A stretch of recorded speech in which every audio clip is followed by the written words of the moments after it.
लिची देखाउ यार लिची एउटा योलाई एकजना मान्छेले काट्छु अब यसो के काम छ र यो भनेर काटेछ हैन। जय शिव शम्भु धारपानी की जय।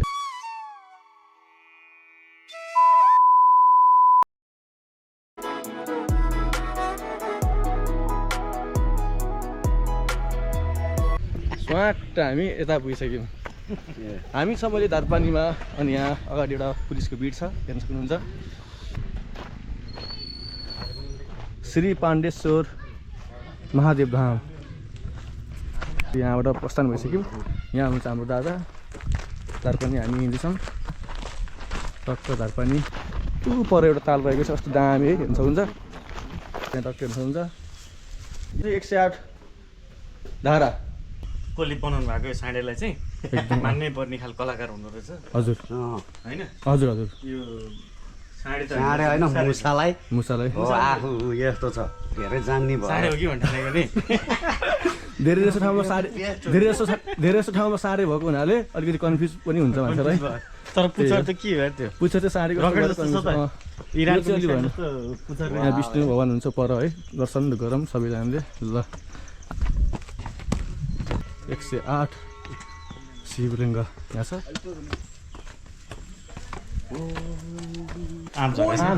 लिची देखाउ यार लिची एउटा दुईटा लिची देख्यो है यहाँ हेर्न सक्नुहुन्छ माथि लिची छ। टिप्नु मिल्ने पानी पर्छ भने ल त छोटो देखा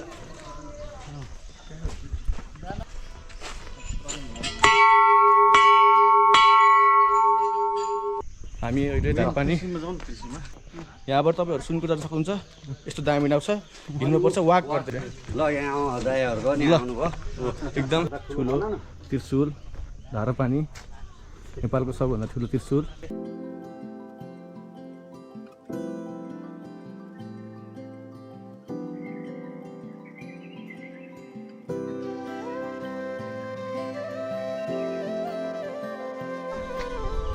धारपानी पाण्डेश्वर महादेव धाममा अवस्थित छ।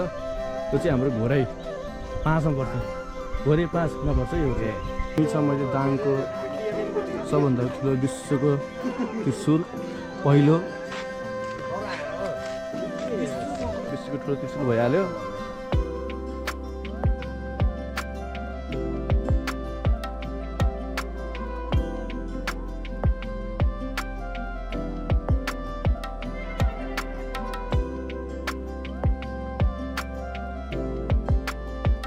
यसको रस चाहिँ मैले पनि सुनेको होइन। हजुर एकजना पहिला मन ट्रेनिङ गर्ने होला अब गुरुबाहरूले हामीलाई नि लिएपछि दौडाउँदै लिनुभयो अनि यो हजुर हजुर के रहेछ त कहानी भनेर यसो भनिदिनु भएको थियो कि हजुर योलाई एकजना मान्छेले काट्छु अब यसो के काम छ र यो भनेर काटेछ होइन। हजुर रातभरि काटेर अनि छुट्यायो। अब छुट्यो भनेर मख पऱ्यो अनि अब यसो के काम भनेर फाल्ने जस त्यहीँ नै छोडिदियो होइन। अर्कोचोटि अब ल अब त ढलिसक्यो भनेर छोडेर गएको आउँदाखेरि फेरि जस्ताको जस्तै रुख। त्यही भएर यो रुख चाहिँ यसको शक्ति छ केही भन्ने रहस्य भएर यसरी यो संरक्षण गरेर यसरी यो पूजापाठ गर्ने जे माग्यो त्यही पुग्छ भन्ने त्यसरी नै चलेको यो धारपानी त्यही चाहिँ मलाई भनिदिनु भएको थियो मैले सुनेको त्यति। हजुरको नाम शुभ नाम चाहिँ? मेरो चाहिँ उपेन्द्र ओली। हजुर एकदम धन्यवाद है। Thank you. अब गुड डे है। ल ल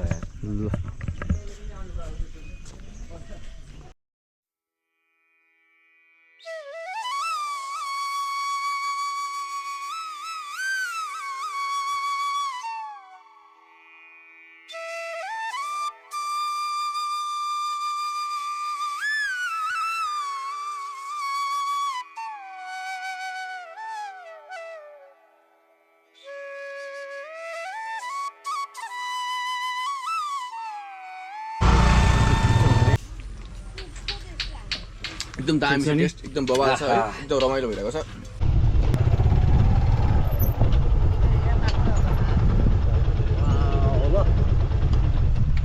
सो अहिले चाहिँ हामी धारपानीको तालमा आइपुगेको छौँ। यस्तो दामी छ नि यहाँ ताल हेर्न सक्नुहुन्छ एकदम कपाल उडिरहेको छ हावाले है एकदम चिसो ठाउँ आनन्द।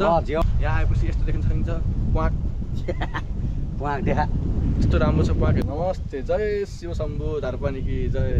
ल दाङ जिल्लाको सुन्दर ताल एरिया रमाइलो छ।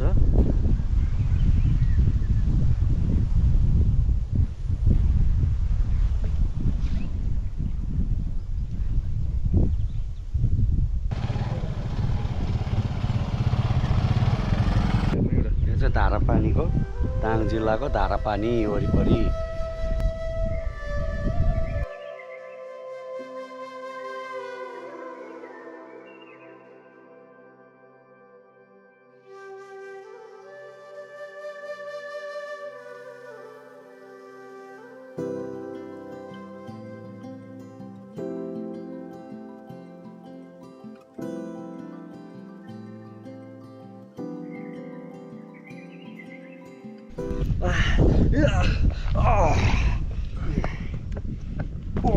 मङ्की किङ यो चुच्चोमा कसरी हिँड्ने होला यार यो आयो हेर्न फेरि निम्बु हाटो किन आएको उता जान A few moments later.